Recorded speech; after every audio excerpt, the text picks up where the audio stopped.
may start having some concerns, doubts, but the one thing that keeps people in is they say, well, there's nowhere else to go.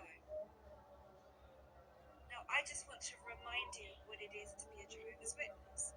So, to be a Jehovah's Witness, you are told systematically in the teachings that come from the meetings, from the elders and the governing body and the publications, you are told time and again to not look anywhere else for anything spiritual. So, you're not meant to look for spiritual guidance outside of the Watchtower Library and publications in the app and the JW New World Translation. You're also not meant to ever visit any other place of worship.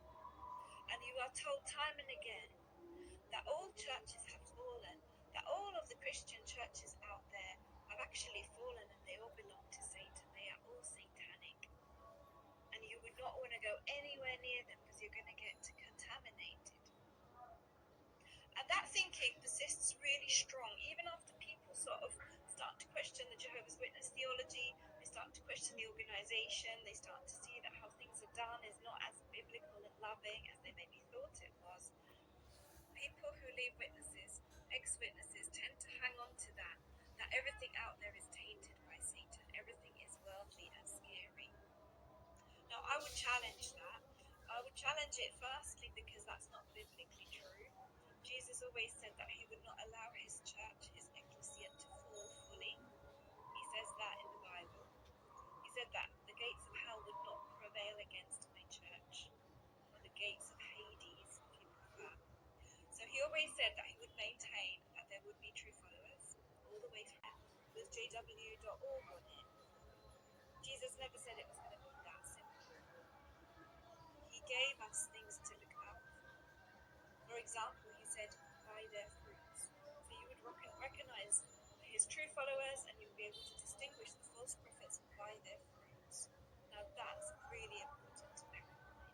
So you need to look at the outcome, the results. And I'd also point to another sort of biblical example of somebody who was a faithful person.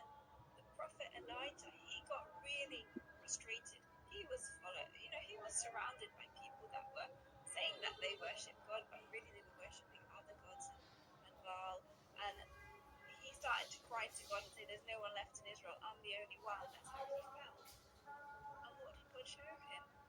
God showed him there's 7,000 that have not bowed a knee to Baal. Wow. So you might feel that you're the only one, but you're not.